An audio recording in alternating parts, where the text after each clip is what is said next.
and welcome back to RC Icons. So in this episode, we want to get going on the Tamiya TLT1 Rockbuster. So if you're not familiar with this model,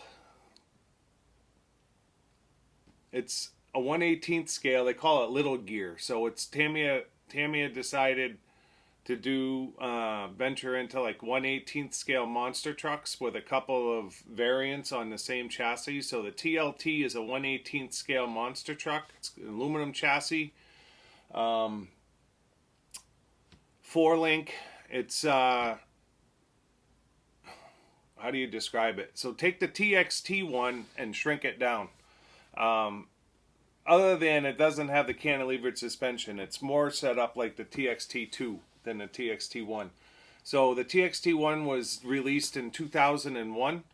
This one was released in 2003, December 17th, 2003, under part number 47201. So on this chassis, the TLT1, they did two different kits. So they did the Rockbuster, which was the livery of the TXT1, which was the reason why I got it. And then they did the Max Breaker. I think it's the Max Breaker, and that one is red and the body's a little funky looking, but it's got those monster truck style tires. I don't know much about it, to be honest, other than I had to have it when I saw it because I have the TXT one and I wanted the little brother. So it'll be new to all of us. It does have a lot of the same characteristics of the TXT. It's got, you know, servo on axle in the front. I don't think it's a 4-wheel steer, although it is 4-wheel drive. And I know there's a lot of aluminum components, but I'd have to assume that when this thing's built, it's probably, you know, this big.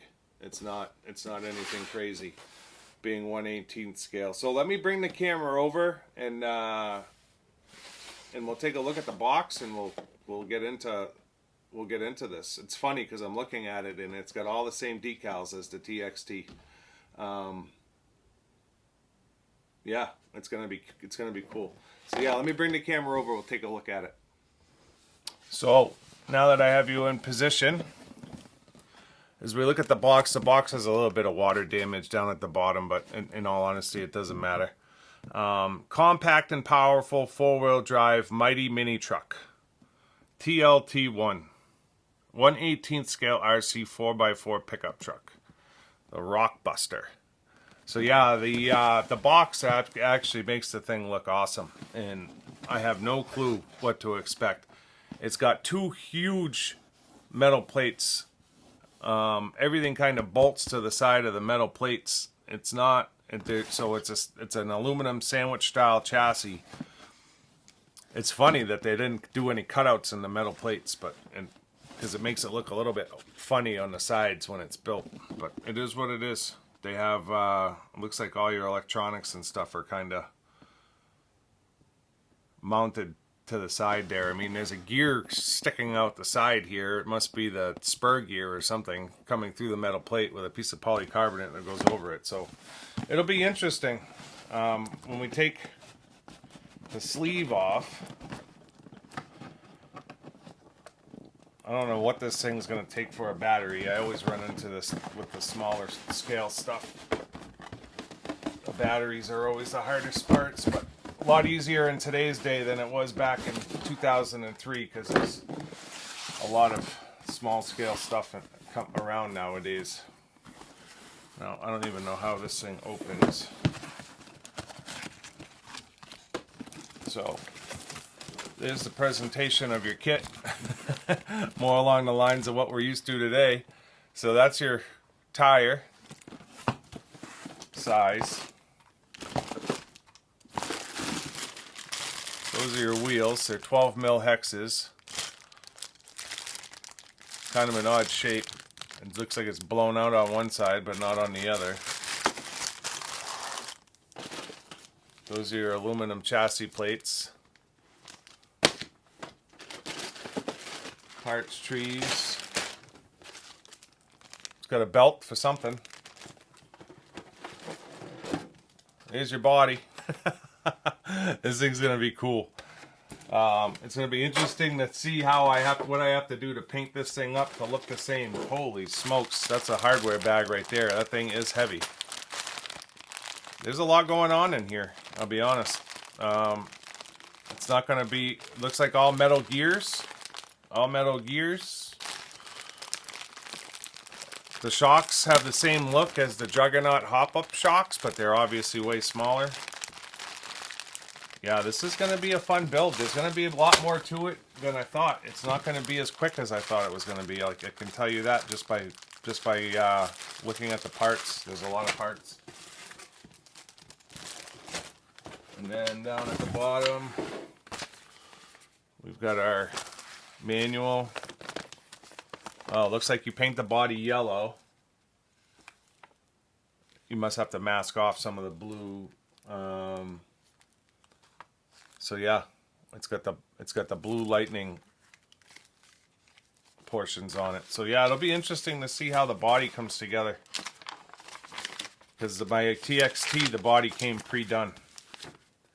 So that's it for the box. There's a ton of parts.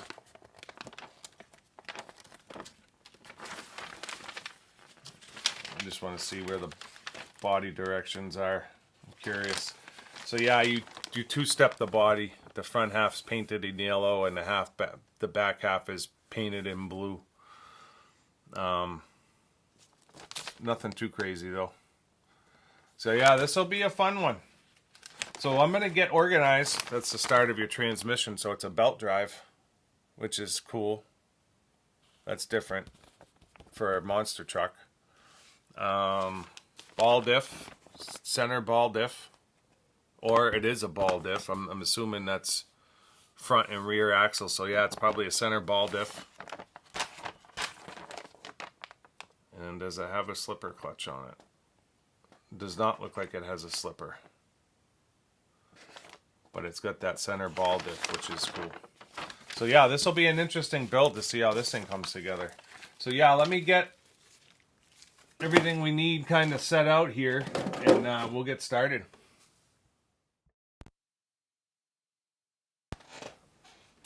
Boy, I thought this thing was going to be a quick, simple build. I got F parts. I got A through F just in hardware bags, and then I've got 4 more just in gears and links, and it's definitely not just a throw together truck that's going to take 2 seconds. There's quite a bit to it, which is good. I'm pleasantly excited about it. It almost seems like it's as involved of a build as the TXT was. Right away, we're starting with a center ball diff, step 1. I mean, that's cool as hell for a 1/18 scale monster truck. So I'm gonna start assembling here. It looks like we got to get the ball diff together,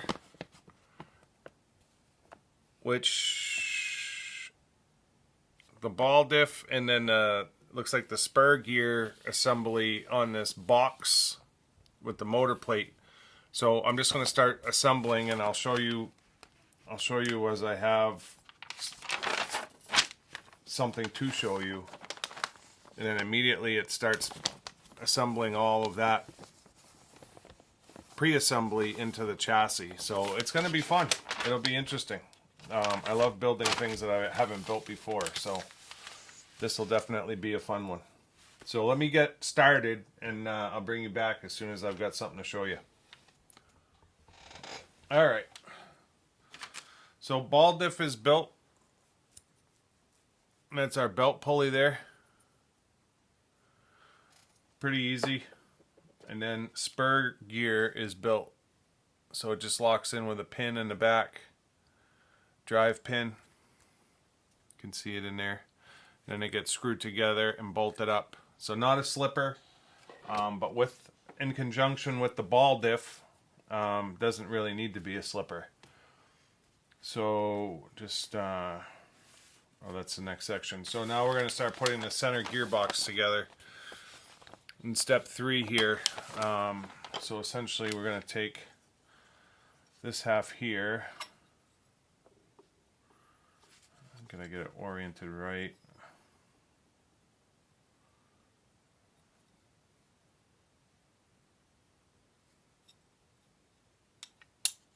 Like this. And it's got us screwing in the motor mount. A couple of self tappers.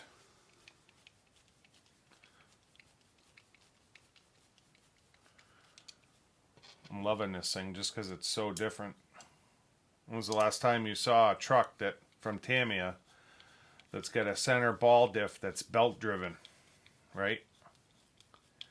I'd say basically never. So now it's got us flipping this around.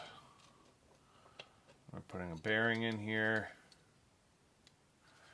Putting a bearing down below. Putting our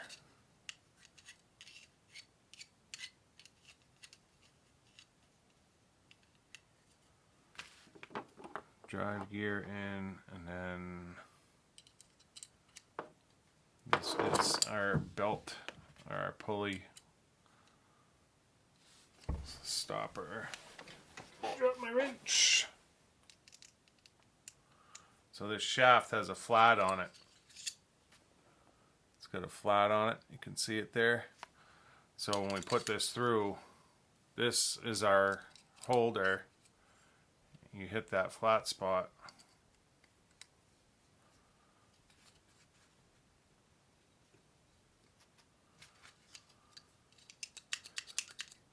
And it does, right now it's got a little bit of play on it. I'm not sure if there's something that's going to pull that out and hold it in place. But we'll find out here in a second. So now it looks like, just looking for BH5. So we've got our pulley gear. We're going to need our belt.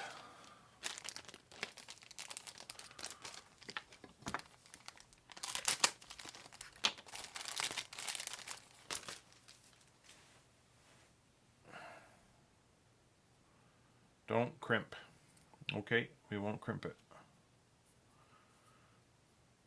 Do not apply any thinner or oil. Do not crimp or twist.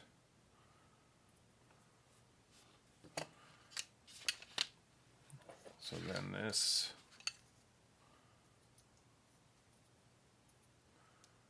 is going in this way.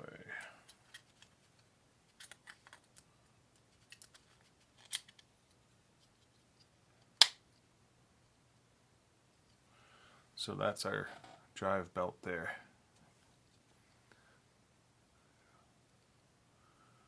Right, and this is the side of our diff. So it's a belt driven center diff, which I think is cool as hell. And now it's got us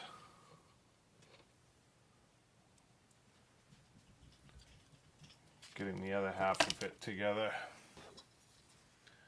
Get the other half cut out.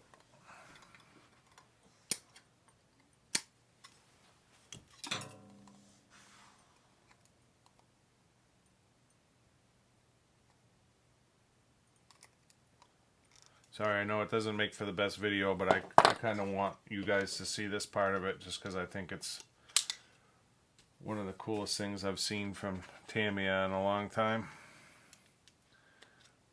So this should push that belt into position, or that pulley.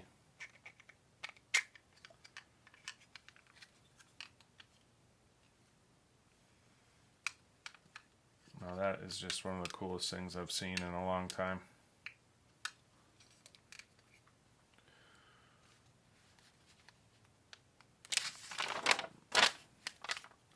So it doesn't have us bolting it together. It just has it sitting in place for now. But that's essentially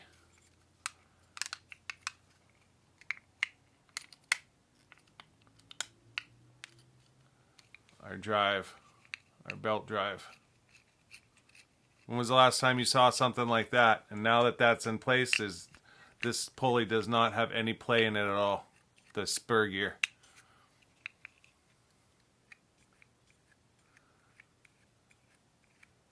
And the belt does not seem to be walking off at all. It's kind of weird that they don't have anything to keep that belt in place up here to lock it in, but I think, in all honesty, the centrifugal force is going to do that. I think it shows that ridge being on this side. Surprised they don't have a gear that's got a double ridge on it, but whatever, like the bottom one, because you could have very easily fit it over. Oh, wait a minute, what's this? Pulley retainer. Did I miss a piece? Yes, I did miss a piece, that's why.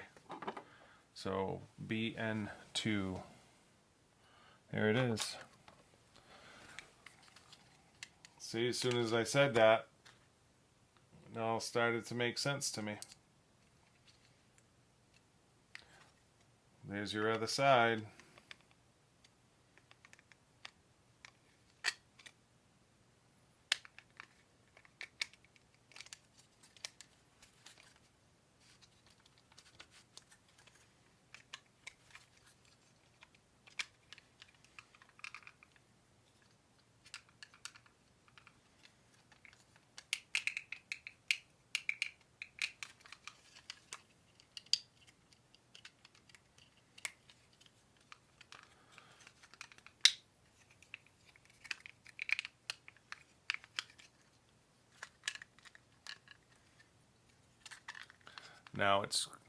Now you can see it's got a guard on both sides. That belt's not going anywhere. So this sub-assembly is going to get put to the side. Leave that alone. We're going to get into step 5, where we start messing with, I'm not sure what it is, but it's some kind of an arm onto the side of the chassis. And we're very quickly going to be bolting that center section up. One thing I did notice is this does not come with a motor. Now it looks to me like it's a 540 motor, which is going to be awesome because we're going to make this little thing rip. Little 540 motor in this thing's going to fly. So I'm going to move forward with steps 5 and 6 and get some of this put together, and then I'll bring you back. Alright, so I figured I'd bring you back. I'm through step 7, so let me just show you kind of where we're at here. So in step 5, we had to put together 4 rockers. I'm not quite sure what they're for, and then it just has you take the gear cover and put some 3mm holes in it. Step 6, it has you put those rockers onto the chassis plate with 2 body mounts. So that's essentially step 6. And then on step 7, it had you do the exact same thing with the other chassis plate, but attach the gearbox that we made earlier with 4 self-tappers, right? So I did that, which, you know, it looks like a lot, but in reality, I just did the same thing I did in step 6 on the other plate. Bring the gearbox up with these 4 screws and screw it together. And then the next step, step 7, there was supposed to be a 540 motor in this kit, but it wasn't in there. So I grabbed the one out of my Aeromax kit, which fits fine, because I didn't use it. I put an 80 turn when I built my Aeromax, so that motor was just sitting down there. So then it has you putting the 24 tooth pinion on to the motor and getting it adjusted. And then just so you know, the spur is an 83 tooth spur. So 24 pinion, 83 spur. Mesh is good. Belt is nice. Diff is nice. So essentially that center section is good to go. So now into step 8, it's going to have me taking the battery plate and getting that in position with 2 battery straps. Apparently that's how it works. And then there's a radio plate that goes in on the other side. So battery plate on one side, radio plate on the other, a lot like the regular TXT. And then it's going to have me bringing that other section of chassis over and getting it all sandwiched up before we start the diffs. So let me get through step 9. I'll bring you back to take a quick look at it. And then we'll start the diffs. We have a chassis.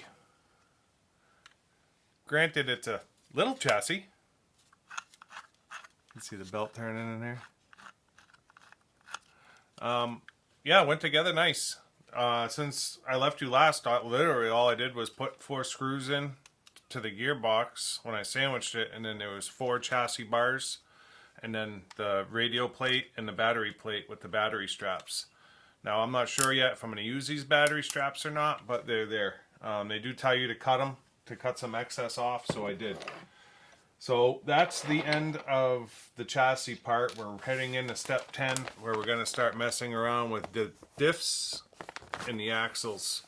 Now the diff is your standard, if you're familiar with Tamiya, it's your standard Tamiya metal diff. The same exact diff that's in the semi-trucks.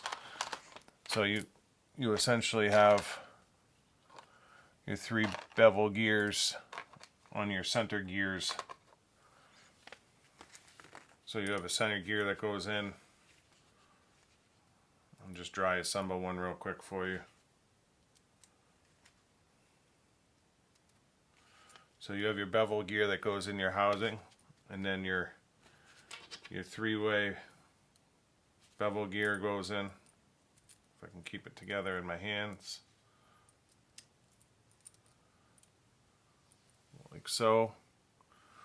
And then your second bevel gear goes in, and then your housing goes on. Right? So that's it. I mean, you literally, it's that quick with some grease. 3 screws holds it together, and then you have axle on that's going to run through it to make up the actual diff itself. Right? So we're going to start getting these assembled. Obviously it's make 2, so we're going to be using all of those gears. It's nice to see that on an 18th scale they did all metal gears. That's not always typical with Tamiya, but it is with this one. And then we've got our washers. We need 4 washers. 1, 2, 3, 4. Looks like they give you an extra one, which is nice. So yeah, I'm going to get the diffs made, and then I'm going to start messing around with getting the axles put together in the axle housings. So I'll probably get them both assembled, and then I'll bring you back to take a look before we move forward in step 13. We actually start putting bracketry in the steering arms on. I'm not sure. I don't think this has rear steer, but it may. Unless one locks out. I'll have to see. I know it's 4-wheel drive, but I didn't know if it was 4-wheel steer. So I'm going to move forward, and like I said, I'll bring you back when I've got something to show you. Alright, so I figured I'd bring you back. I got the diffs made. I've got the bearings on the axles.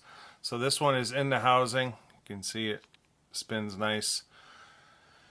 It has you put the yoke gear in with a C-clip and 2 bearings. So now it's time to mate these 2. So essentially all you do is slap it over. It does kind of snap in enough to hold itself. Move that grease around a little bit. And then there's 8 capture nuts on the back with 15 mil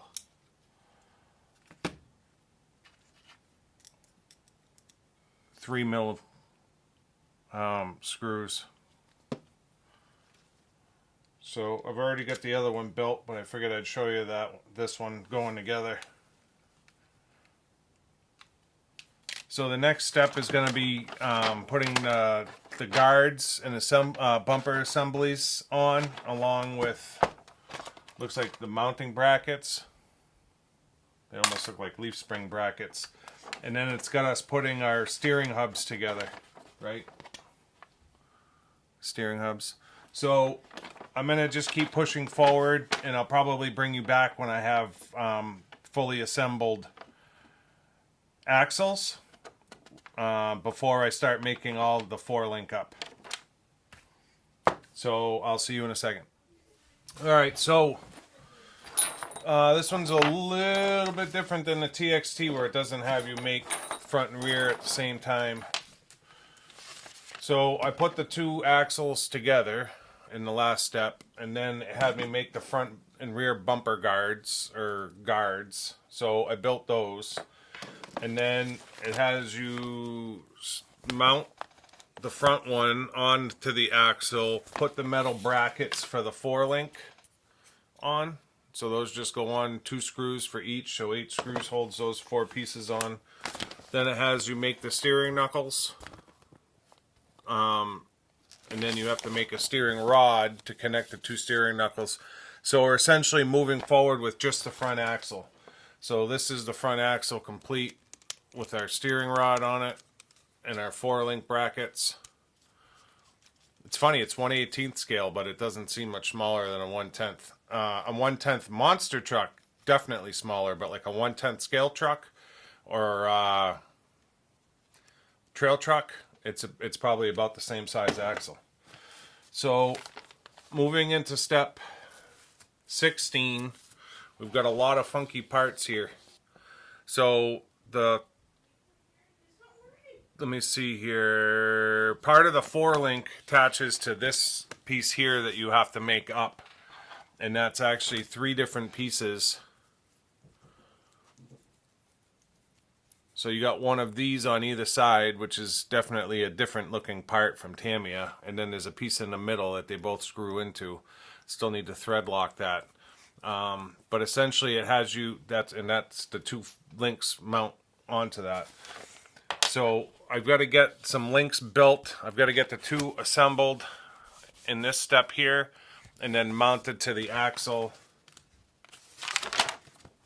And then it has me building the rear axle, essentially the same way, steering links again, so it's repeat again. So I'm going to get it to that point just before we start doing servos, servo on axle, just like the TXT. Doesn't even have you mounting those before you start building the shocks. Looks like it all comes together in the end. Shocks, axles, everything is getting put on at the same time. So I'm going to get it to the point to where we have essentially 2 of the same with all of the links on it, ready to go just before we start making servos up. And we'll go from there. I'm assuming this thing has rear steer. Rear diff housing, shows the plate. Does not show a servo in the rear. Looks like it's locked out, but there's got to be a way that you can make it rear steer if you want to, which is cool. I think it's cool. So yeah, let me get it, move on here and get it all to where we have 2 with links just before we start messing around with that front servo, and I'll see you in a second. Alright, so we have a front and a rear. So this is my rear. These are the links that had me make and put on. You can see there's 4 of them there. And you can see that that rear steer is locked out. Does not move. It's locked to the bumper. There's a ball on this bumper right down in here, and it's locked to the bumper. The front one has the same 4 links. Same 4 links. Only this one is not locked out. So my steering rod will attach to this. So that is the next step. Getting my servo centered, mounted to my servo mount with my steering arm, and getting that attached to my front end. And then it's going to have me building shocks. So that's what I'm going to do. I'm going to get my servo mounted to my front axle, and I'm going to get all my shocks built. They are oil-filled shocks on this. It's not friction shocks. So I'm going to get all my shocks built, and then I'm going to bring you back just before I start attaching, or maybe I'll attach one side, and I'll show you attaching the other. But that's basically where we're at. We're coming to the sharp end of this. another 4 or 5 steps here, and the chassis will be complete. We'll be getting the tires on. So I'm going to keep pecking away here, and I'll see you in a second. So I wanted to bring you back for the last shock because it's a little bit different. Let's see if I can move this. Perfect. So the shock, so this is the shock done.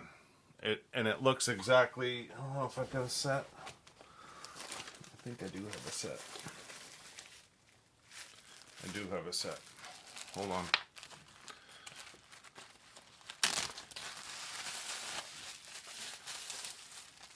They look exactly the same. So this is a Juggernaut upgraded shock. This is the shock for the TLT. It's exactly the same. How crazy is that? So the upgraded Juggernaut shocks that you spend an absolute fortune on, they usually sell anywhere from $180 to $200, and that's a decent price. The upgrade to the Juggernaut is the standard TLT shock, only there's 4 instead of 8.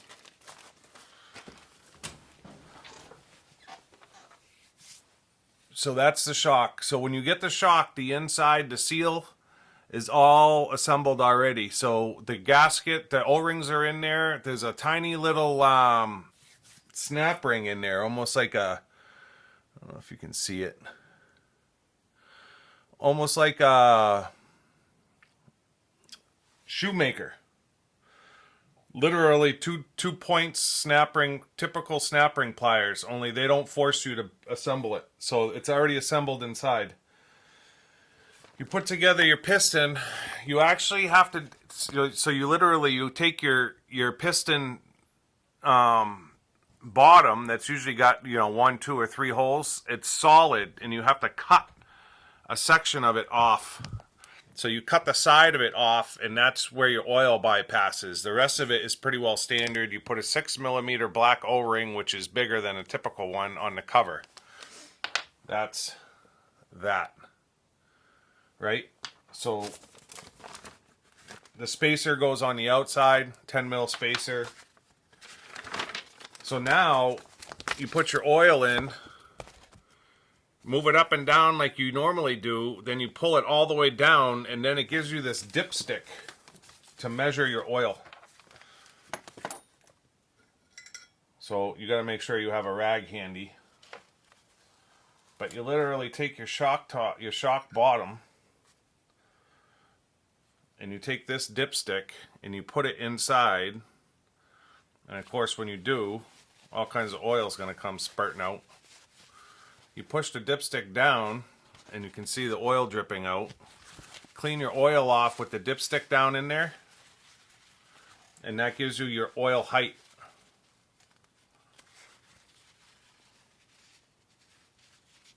So you clean it off, you pull out the dipstick. Now your shock is full of oil to the correct height. Spin your top on.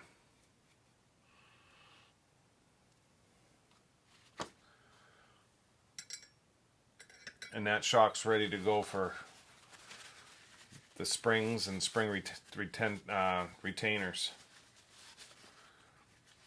So I thought that was neat because I've never seen a Tamiya shock or a Tamiya shock that had a dipstick before, right? They give you plenty of oil. You don't even use half of it, which is somewhat standard with Tamiya shocks.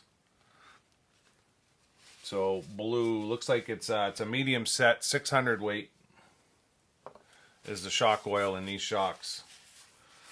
So now it's got us putting the rest of it together with retainers and the ball, the eyelet. The eyelet's only going in the bottom. The top, I think, is bolt through. So the shocks are assembled. I just need to get the springs on, so I'm going to do that. So, oh, I forgot to put the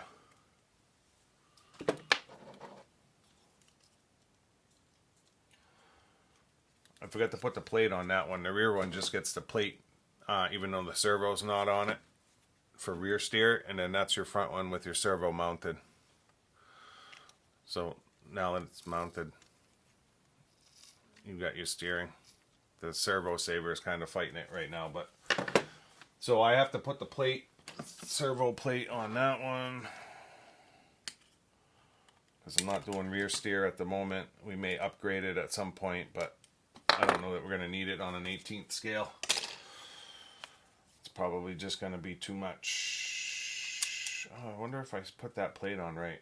Maybe that's why that thing's up in the air. So yeah, I need to check that too. I may have mounted that servo. It's got a slit in the plate, I just noticed. It's got a slit in the plate for the seam and that's probably why that one's up in the air. And then it takes two 8mm.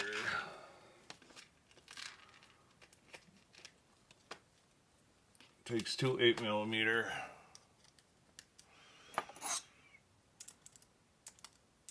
screws to hold it down. Those aren't 8s. What is that, 2.6? It's a 2.6. Where are my 8s? That's an 8, and that's an 8.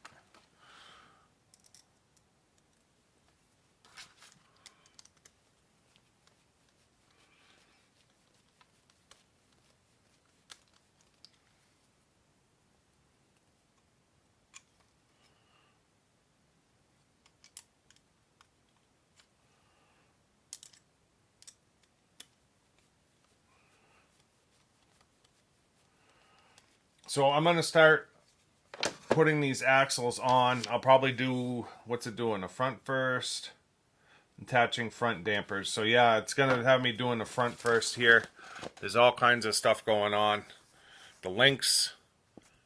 I got to make 2 more links. So the new links and the shocks and the other links, the other 4 links get snapped into place, setting the front axle. And then it's got me putting the drive shaft in, which is a little bit weird. Oh, the top links get screwed in with the drive shaft. So I'm going to get the front one probably on, and then I'll show it to you before I repeat the process in the back. See you in a second. So, I put the shocks together. The next step, we're working on the front. You've got 2 screws go through the frame for your lower links. I guess they're really your upper links because it's upside down. So it just screws into that funny shaped piece, almost looks like this, that we made for the dual link setup. And then the ones that come straight up go, this is cantilever, it goes to the cantilever arms. So that goes in. Then you make your 2 lower links. Those attach to this metal one. Looks like this. Right, so it just screws into that. That's really just a chassis bridge. I had to loosen a couple of the chassis screws to get that in, just because it was pinching so tight. Bottom of the shock with a spacer through the arm into that chassis to that center piece, and then the top mounts to the other side of the cantilever. Then you put in your drive shaft and you connect your 2 lower links to the actual axles. So now when we look at it, we've got suspension, we've got articulation, and you can see how those cantilevers work. So on the TXT, it's a vertical cantilever. On the TLT, it's a cantilever, but it's a horizontal on the TXT, and it's more of a vertical on the TLT. But I'll be honest, 1/18 scale, this thing is cool as hell. What a cool truck. I would absolutely recommend, if you can find one of these and you are into like crawler / monster truck style trucks, this is absolutely one to go after. Really happy that I ended up with this. This one came from Taiwan Kenny as well. So did the TXT. But for a 1/18 scale, it's built really, really well. This is a quality piece, just small. Unreal. Unreal. Can't wait to get this one running. So yeah, let me get the rear axle, basically repeat the process. Yeah, it's repeat the process and get the rear axle in place. And that's pretty much going to do it for the chassis. So yeah, see you in a second. Boom! That's right. We have a truck. I even mounted the body. Well, I didn't mount the body. I just reamed the holes so I could put it on there, because that's going to be in the next video. So obviously it's crooked right now. Oh, I see why.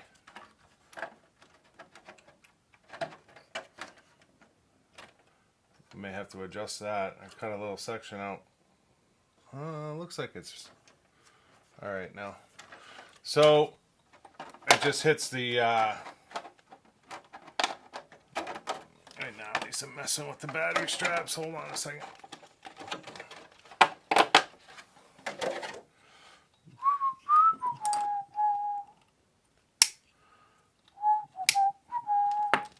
There we go.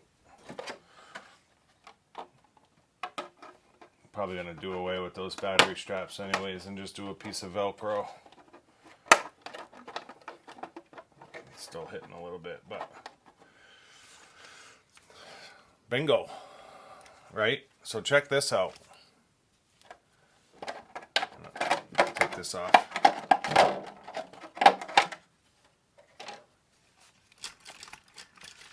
Look at that articulation.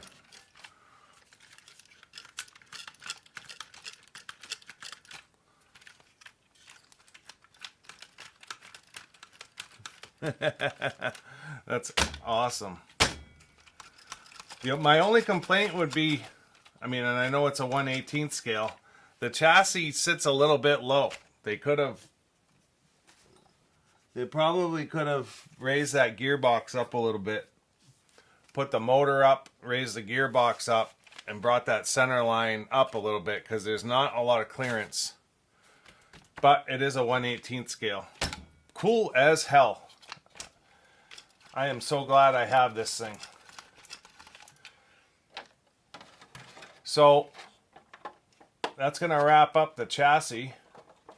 The next video is going to be the body and decals.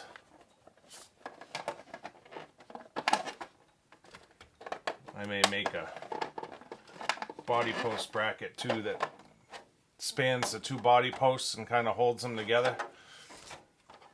So I'm going to get this mess cleaned up and I'll bring you right back for a closing. See you in a second. So that's going to wrap up this episode of RC Icons with the TLT Rockbuster. I figured I'd bring Big Brother up. There is quite a difference in size. 1/10, 1/18. So yeah, that's going to wrap up this video of the TLT. I hope you guys liked it. That was different. I had a blast building it, to be honest. And I'm definitely looking forward to running it. I just wish it was a little bit more ground clearance, because I know when I run it, you know, it's not like the ground's any smoother. But it is what it is. Definitely a unique build. I didn't know what to expect going into it. So yeah, it was cool. Has more of a chassis line like a Juggernaut than the TXT, but that's all right. So yeah, if you're not already subscribed, make sure you subscribe and turn on your notifications so you don't see us turn this clear body into this, because it looks exactly the same once it's done. Shouldn't take a lot, because it's such a small body. These little bodies crack me up. But yeah, next video we'll get this cut out, we'll get it painted, we'll get it decaled, and then essentially it's ready to go. So I'm looking forward to running it. I want to try to do a running video with both of them, and then I also am going to do a video kind of like the evolution of monster trucks, and I'm going to get my big quarter scale Killer Crawler 2 from RC 4-wheel drive out, because it shares a lot of the same characteristics with cantilever shocks and the whole 9 yards, 4-link. But that thing's a monster. Motor on axle like the original Claude with all aluminum axles, links. The whole thing is aluminum. And it's absolutely huge. It's enormous. It's going to take up essentially the whole bench by itself. So yeah, make sure you're subscribed and your notifications are turned on. I had posted a picture when I started building this on my community page, and there was a lot of commenters that said that they were looking forward to the build, that they had one, that they, you know, some people regret not buying one when they had the opportunity. So I'm hoping that you guys enjoyed this and there's a little bit of buzz about it in the comments, because I'd love to hear about it, whether you had one or didn't have one and wanted one. They're not easy to come by, and when you do see them for sale, they're usually built. It's very rare that you see the kit, and you know, they're usually $250 and up. So not the cheapest kit around. I was just lucky to land it with Taiwan Kenny, because at the time I didn't know what it was, but because I only bought it because it was a smaller version of the TXT. I'm extremely glad that I did now, so I feel a little bit fortunate that he had one available for me, and I'm definitely glad that I spent the money on it, because he treated me well.